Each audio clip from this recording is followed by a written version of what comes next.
क्रेडेंट TV की तरफ से आज से प्रारंभ हो रहे इस नए शो के अंदर मैं आप सभी का हार्दिक अभिनंदन करता हूं, स्वागत करता हूं।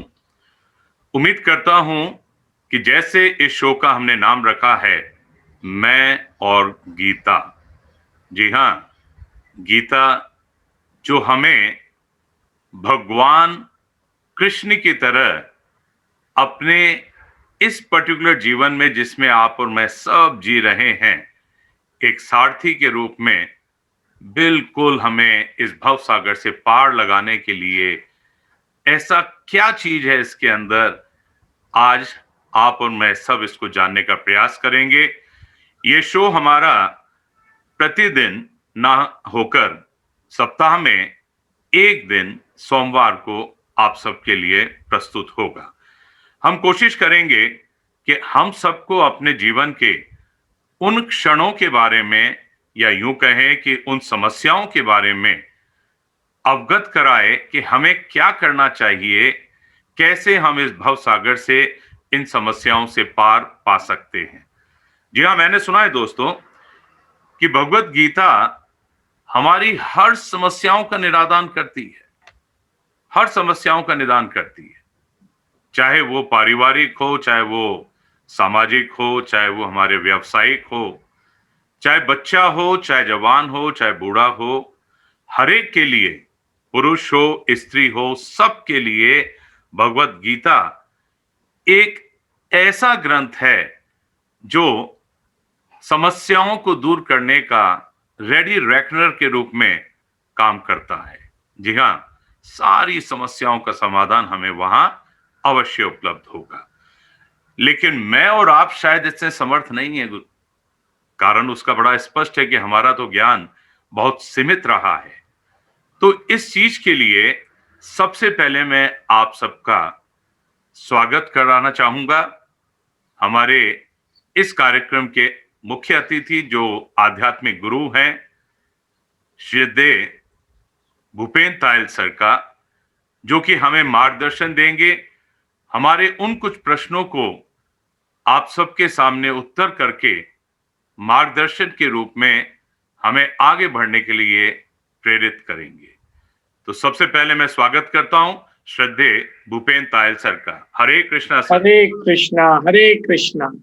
आपका स्वागत है सर हमारे क्रेडेंट टीवी के इस नए शो के ऊपर, जिसका हमने टाइटल रखा है मैं और गीता। तायल सर ना केवल जयपुर में, ना केवल राजस्थान में, बल्कि पूरे देश और अब तो मैं यूं कहूं इस कोविड के पीरियड के अंदर विदेशों के अंदर भी निरंतर अपने भगवत गीता ज्ञान के आधार के ऊपर भिन्न भिन्न चर्चाएं करते रहे हैं और हर प्रकार के समस्याओं के लिए लोगों का मार्गदर्शन करते रहे हैं। आइए सर, हम आपसे अपने दर्शकों के लिए कुछ ऐसे प्रश्न लेकर आए हैं जिसका ना केवल विश्वास पूर्वक बल्कि हमें दिली इच्छा रहेगी कि आप खुल के हमें विस्तार से इसके बारे में अपना मार्गदर्शन दें।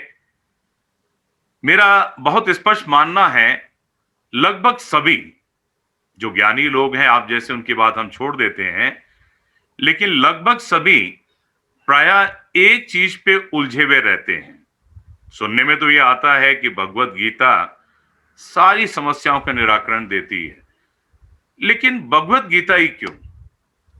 क्यों नहीं रामायण, क्यों नहीं और ग्रंथ जो बहुत प्रसिद्ध भी हैं, लोग बड़े चाव से उसका अध्ययन भी करते हैं, श्रद्धा से अपने यहां रखते भी हैं, लेकिन भगवत गीता में ऐसी क्या खासियत है सर जिसके आधार पे हम इसका ही अनुसरण करें तो मानव जीवन सफल हो जाएगा? कृपया मार्गदर्शन दें सर। योगेंद्र शर्मा साहब, आपकी तो जितनी तारीफ की जाए, आपके गीता के भाव की जितनी तारीफ की जाए उतनी कम है। नहीं, आपको तथा सारे श्रोतागणों को मेरा दंडवत प्रणाम, आप सब गीता प्रेमियों को। आपका प्रश्न बड़ा महत्वपूर्ण है। देखिए, भगवत गीता दुनिया का एकमात्र ऐसा ग्रंथ है जिसमें साक्षात भगवान श्री कृष्ण ने जीवन को सही ढंग से जीने का रास्ता बताया है। दुनिया में कोई ऐसा ग्रंथ नहीं है जिसमें कि भगवान ने स्वयं जीवन को सही ढंग से जीने का मार्ग बताया हो, उसके बारे में उपदेश दिया हो। इसलिए भगवत गीता से बढ़कर या भगवत गीता के अलावा किसी और ग्रंथ का आश्रय क्यों लें? दूसरी बात, सबका जीवन प्रकृति के अधीन है और ये प्रकृति भगवान की शक्ति है, उनके निर्देशन में ही कार्य करती है। तभी गीता में कहा है, मया ध्यक्षेण प्रकृति सूयते सा चराचरम हेतु नानेन कौन्तेय जगत विपरिवर्तते। ये प्रकृति मेरी अध्यक्षता में ही काम करती है, इसी के कारण जगत में बहुत से निरंतर परिवर्तन हो रहे हैं। तो कोई आश्चर्य नहीं है कि गीता की बातें बड़ी विलक्षण हैं और वैसे भी प्रकृति के नियम बड़े गूढ़ हैं जी। उनको हम अपने कॉमन सेंस से नहीं समझ सकते। वो तो प्रकृति के मालिक जिन्होंने उनके उस नियमों को बनाया है, वही हमें उसके नियम सही ढंग से और सहज भाषा में समझा सकते हैं। इसलिए हमें किसी और ग्रंथ का आश्रय लेने की कोई आवश्यकता ही नहीं है। हरे कृष्ण जी, बहुत खूब सर, बहुत खूब। क्योंकि भगवान स्वयं की वाणी है भगवत गीता, और ऐसा कोई दूसरा विलक्षण ग्रंथ नहीं है।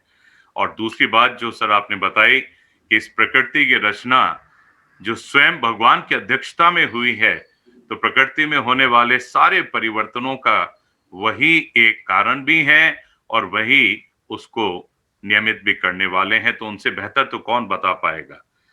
श्रद्धेय साहिल सर के द्वारा बताए गए इस पर्टिकुलर आधार के ऊपर हम बिल्कुल ये समझ सकते हैं कि हमारे जीवन में भगवत गीता क्या मायने रखती है।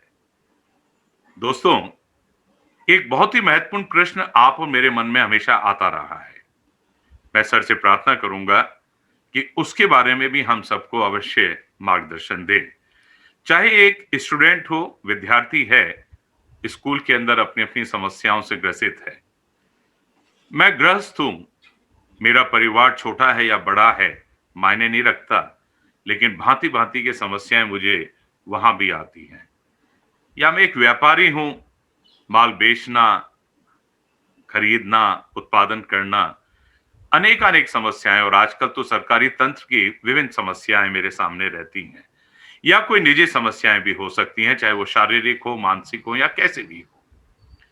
क्या सर इन समस्याओं का भी समाधान भगवत गीता हमें देती है?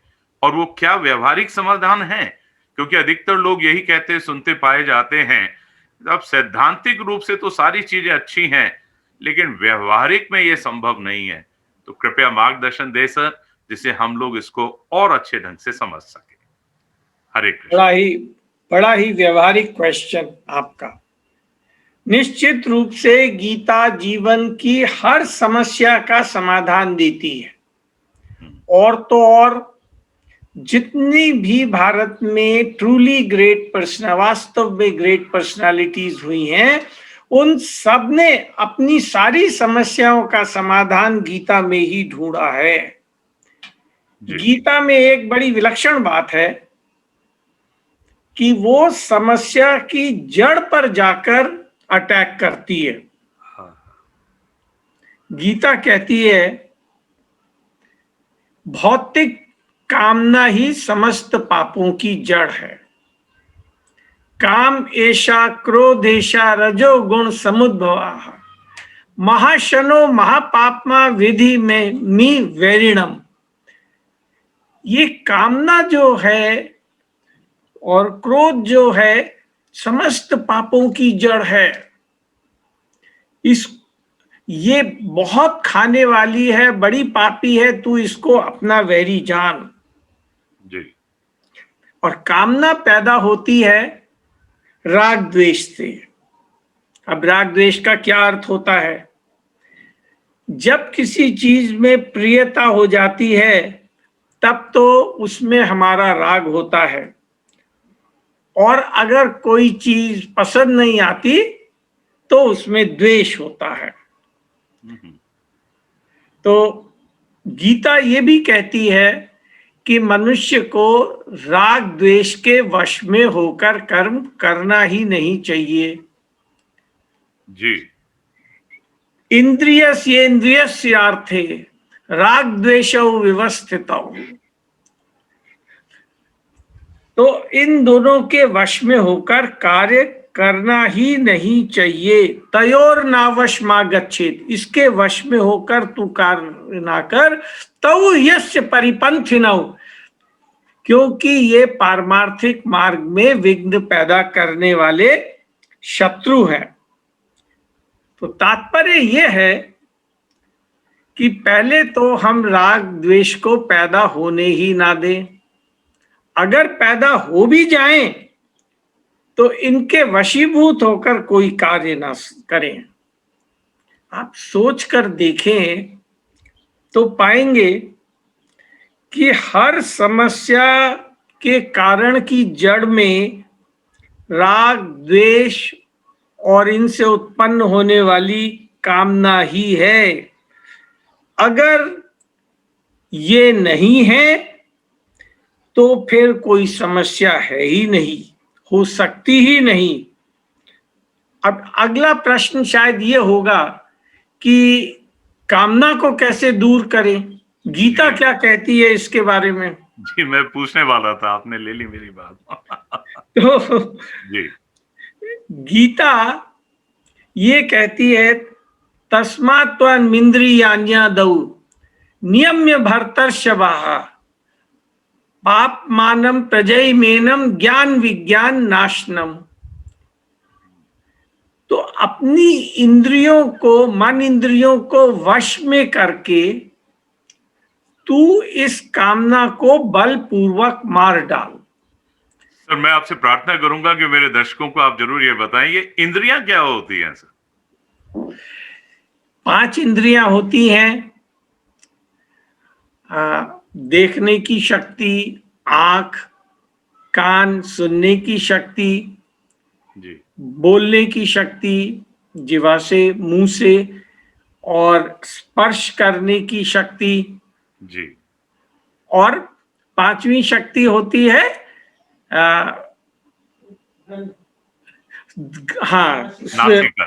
नासिका। बिल्कुल ठीक, नासिका, सूंघने की शक्ति। सर। तो खैर, हम लोग ये कह रहे थे कि अगर कामना नहीं है तो किसी प्रकार की समस्या है ही नहीं, और कामना का नाश, कामना को संभालने का ढंग कोई मलहम नहीं हो सकता। जी। इसके लिए दूसरी कोई दवाई नहीं है सिवाय इसके कि आप कामना को, कृष्ण कहते हैं, अपनी इंद्रियों को वश में करके बलपूर्वक मार डाल। अगर कामना रहती है तो फिर हर फील्ड में, पारिवारिक क्षेत्र में, व्यापारिक क्षेत्र में, निजी क्षेत्र में, सब जगह जीवन में अशांति और टेंशन बने ही रहेंगे, और यही आज के समाज में हो रहा है। जी। तो आपका कथन ये है सर कि जड़ जो है, हर पापों की जड़ केवल ये कामना है। कामना जो राग द्वेष से पैदा होती है, तो तीनों चीजों को संभाल लें। बहुत बहुत धन्यवाद सर। सर, मैं एक चीज और आपसे स्पष्ट जानना चाहूंगा कि हमारे सब जो दर्शक बैठे हैं वो हर धर्म जाति के हैं। प्रमुख बात क्या है सर कि जैसे ही भगवत गीता का नाम लिया जाता है, मन के अंदर केवल और केवल एक धर्म विशेष की बात सामने आने लगती है। अरे ये तो धार्मिक पुस्तक है और इसके अनुसरण से ऐसा लगेगा कि शायद मैं उस धर्म को फॉलो कर रहा हूं। क्या ये भ्रांति किसी तरह से दूर हो सकती है? कारण उसका कि जब तक ये भ्रांति बनी रहेगी तो ऐसा लगेगा कि ये केवल एक धर्म विशेष के लोगों के लिए लिखा हुआ ग्रंथ है, हमारे लिए नहीं है। तो इस ग्रंथि को कैसे सुलझाया जाए सर? बहुत सुंदर। देखिए, ऐसा मुझे प्रतीत होता है कि इसका उत्तर तो आपको भी मालूम है, तभी आप ये कह रहे हैं। ये वाकई एक भ्रम है कि गीता एक धर्म विशेष की पुस्तक है। जी, गीता किसी धर्म विशेष की पुस्तक नहीं है। आप इसको सुबह शुरू से लेकर अंत तक पढ़ लें, कहीं किसी धर्म का नाम नहीं है। हिंदू, मुस्लिम, सिख, ईसाई, बौद्ध धर्म, किसी धर्म का इसमें नाम ही नहीं है। जी, तो फिर कैसे इसको किसी धर्म विशेष की पुस्तक कह सकते हैं? इसको किसी धर्म विशेष की पुस्तक मानना तो निश्चित ही अज्ञानता है। ये सारी मानव जाति के लिए समान रूप से लागू होती है। जी, दूसरी बात, गीता में किसी भी कर्म कांड की चर्चा नहीं हुई है। गीता का आशय है कि चाहे कोई भगवान को ना भी माने, परंतु भगवान की बातों को जरूर माने। जी, क्योंकि अगर वो भगवान की बात नहीं मानता है तो फिर उसका पतन निश्चित है। गीता कहती है, ये त्वेदभ्य सूयंतो नानु तिष्ठन्ति मे मतम सर्व ज्ञान विमूढ़ास्तान विधि नष्टाना चेतसा। जो मुझसे ईर्ष्या करके मेरे मत में स्थित नहीं रहते हैं, उनको संपूर्ण ज्ञानों में मोहित जान, और उनको तो तू नष्ट हुआ ही जान। जी, तो और मैं आपको याद दिलाना चाहता हूं, जी, मुझे आशा है कि हमारे श्रोतागण भी शायद इसे जानते होंगे। गीता में कर्मों को सुधारने की प्रधानता नहीं दी है, अपितु भावों को शुद्ध करने की प्रधानता दी हुई है। जी, क्योंकि मनुष्य के जैसे भाव होते हैं, कर्म स्वतः ही वैसे हो जाते हैं। कर्मों को सुधारते सुधारते तो न जाने कितने जन्म बीत जाएंगे और फिर भी पूरी तरह से शुद्धि नहीं होगी। परंतु भावों की शुद्धि अगर हो गई तो कर्मों की शुद्धि तो स्वतः हो जाएगी। जी, और अंतिम बात जो मैं कहूंगा कि गीता गीता किसी धर्म विशेष की पुस्तक नहीं है। ये तो जीवन का यूजर्स मैनुअल है, जो बताता है कि जीवन को सही ढंग से कैसे जीना चाहिए। जी, जी, जी। सर, एक कंफ्यूजन हो गया। अगर ये किसी धर्म विशेष की नहीं है, तो मैंने एक श्लोक सुना है जिसमें भगवान कहते हैं, सर्वधर्मान् परित्यज्य मामेकं शरणम आवृज अहं त्वा सर्व पापेभ्यो मोक्षयिष्यामि मा शुचे। सर, इसमें ये सब धर्मान परित्यज्य वाली बात जो है थोड़ी समझ में नहीं आ रही हम दर्शकों को। बहुत सुंदर बात। देखिए, वहां पर सर्वधर्मान परित्यज्य से अर्थ ये है कि जी, किसी भी धर्म का आश्रय लेना छोड़ दे। भगवान ने गीता में बहुत सारे धर्म बताए जी, और अंत में जाकर आखिरी अध्याय के आखिरी क्षणों में वो एक बड़ी रहस्यमयी बात कह देते हैं, अच्छा, जो उन्होंने पहले नहीं कही। जी, ये इसको सर्वगुह्यतम कहा है उन्होंने, जी, कि किसी भी धर्म का आश्रय लेना तू छोड़ दे, केवल मेरी शरण में आ जा। हाँ, बहुत सुंदर सर, बहुत सुंदर सर। सर, मेरा एक आज के कार्यक्रम का अंतिम प्रश्न और होगा, क्योंकि समय की सीमा हम सबके साथ रहती है। तो मेरा प्रश्न ये है, आजकल की इस भाग दौड़ वाली जिंदगी में अमूमन देखा गया है, चाहे छोटा हो चाहे बड़ा हो, ये सहन शक्ति जो है ना, बहुत कम हो गई है। टॉलरेंस पावर बहुत लिमिट हो चुकी है। अब क्या कोई ऐसी अद्भुत बात हमें भगवत गीता से मिल सके, क्योंकि टॉलरेंस पावर कम होने के कारण परिवार में बिखराहट बहुत होते जा रहे हैं। अमूमन देखने में आता है, पहले हमारे भारत में इतने डिवोर्स केसेस नहीं हुआ करते थे जितने अब हो रहे हैं, और उसके पीछे अगर कोई रूट कॉज ढूंढा जाए तो शायद जड़ वस्तु यही मिलती है कि सहन शक्ति बहुत कम हो गई है। बच्चों में सहन शक्ति कम है। माँ बाप अगर डांट देते हैं तो जरा सी बात के ऊपर ही घर छोड़ने की धमकी दे देते हैं, या बहुत दुष्कृत्य, इवन आत्महत्या जैसी बातें करने लग जाते हैं। स्कूलों में टीचर्स कई बार ये समस्याओं से हम लोगों को अवगत कराती रहती हैं। व्यापार के अंदर कस्टमर है या व्यापारीगण स्वयं है, हालांकि मेरे ख्याल से व्यापारियों में जो सहन शक्ति है सबसे ज्यादा होती है इस मुद्दे के ऊपर, लेकिन अमूमन सहन शक्ति लोगों में बहुत कम पाई जा रही है आजकल।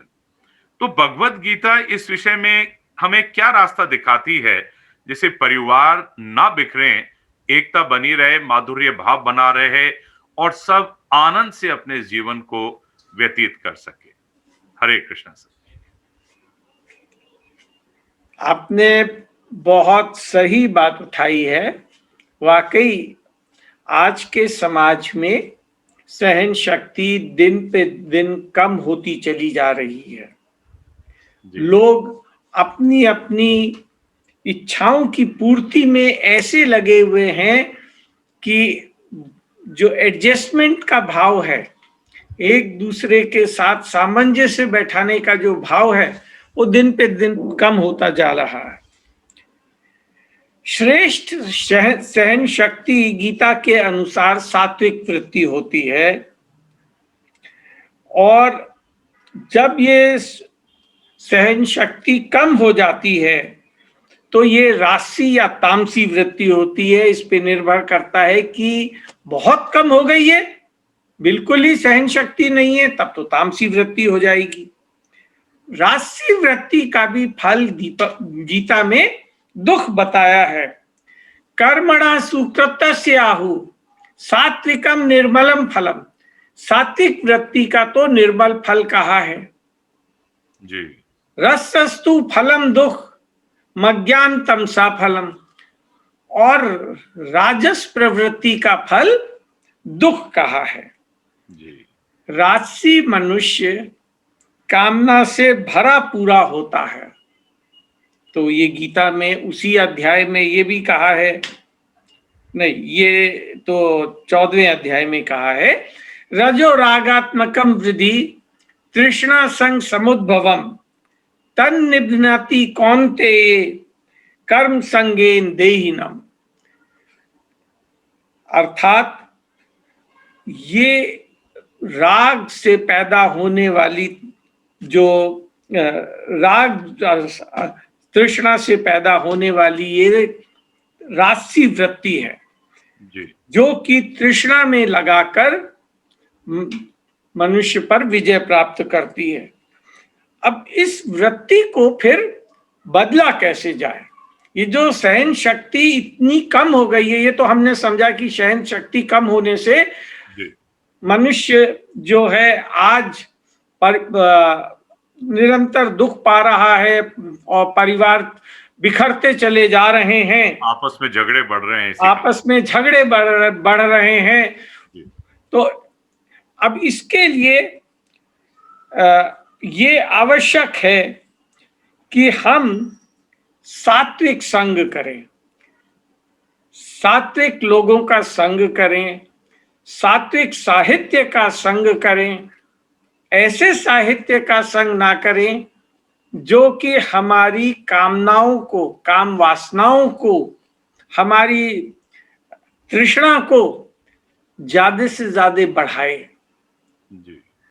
अपितु हमारे जो भावों को भगवान में उन्मुख करे, सात्विक संग करें। देखिए, याद रखिए कि गीता तोड़ने की बात नहीं कहती है, गीता तो जोड़ने की बात कहती है। हाँ, बहुत। परिवार को छोड़ने की जरूरत नहीं है, आसक्ति को छोड़ने की जरूरत है, कामना को छोड़ने की जरूरत है। सर, ये आसक्ति क्या होता है? सॉरी, मैं सुन नहीं सका। आसक्ति क्या होता है, दर्शक जानना चाहेंगे। सर, आपने कहा आसक्ति को छोड़ने की जरूरत है। अगर किसी चीज में राग पैदा हो जाए, किसी भी चीज में जो प्रियता होती है उसमें आसक्ति का कारण होती है, और अगर किसी व्यक्ति में प्रियता है, उसमें चाहत है, तो वो ममता कहलाती है। तो राइट। प्राप्त चीज में आसक्ति होना और अप्राप्त चीज की कामना होती है। जी। तो खैर, यही है कि इसके भी रूट कॉज में, जड़ में जी। कामना ही विशेष कारण है। कामना में अगर बाधा पड़ जाए तो क्रोध पैदा होता है, और उससे पहले मनुष्य की सहन शक्ति जवाब देती है। जी, बहुत खूब सर, बहुत खूब। तो दोस्तों, हम सबने देखा श्रद्धेय तायल सर ने हमारे आज उठाए गए कुछ प्रश्नों का कितना विस्तार से ना केवल हमारा मार्गदर्शन दिया है, बल्कि हमें स्पष्ट तौर पे बताया है कि ये भ्रांति हम लोगों को दूर करनी होगी कि भगवत गीता कोई धार्मिक ग्रंथ है। एक बहुत ही सुंदर शब्द हमारे नॉलेज में आया, वो था, ये तो हमारे जीवन का मैनुअल है। किसी भी वस्तु का जो मैनुअल होता है, उसको पढ़कर और उसके अनुरूप हम अगर उस वस्तु का प्रयोग करते हैं, उस मशीनरी का प्रयोग करते हैं, तो वो मशीनरी हमारी बहुत लंबी चलती है और बहुत हमें प्रोडक्टिविटी प्रदान करती है। मशीन आप देखिए, मनुष्य शरीर से कॉम्प्लिकेटेड तो हो ही नहीं सकती। और इस मनुष्य शरीर को बनाने वाला है कौन? भगवान श्री कृष्ण स्वयं। तो उनके द्वारा जो मैनुअल रूपी भगवत गीता हमें प्राप्त है, उससे कोई बेहतर कोई ग्रंथ इस रूप में नहीं हो सकता जो हमारे इस मैनुअल को, इस मशीनरी को, इस आधार के ऊपर सदुपयोग के लायक बना सके। आज के इस कार्यक्रम में जो हमने मैं और गीता नाम से प्रारंभ किया है, हमारी यही कोशिश रहेगी कि हर बार हम आपसे जुड़े हुए प्रश्नों को ले सकें और ये जान सकें कि भगवत गीता में उसका किस प्रकार से हमें समाधान दिया हुआ है।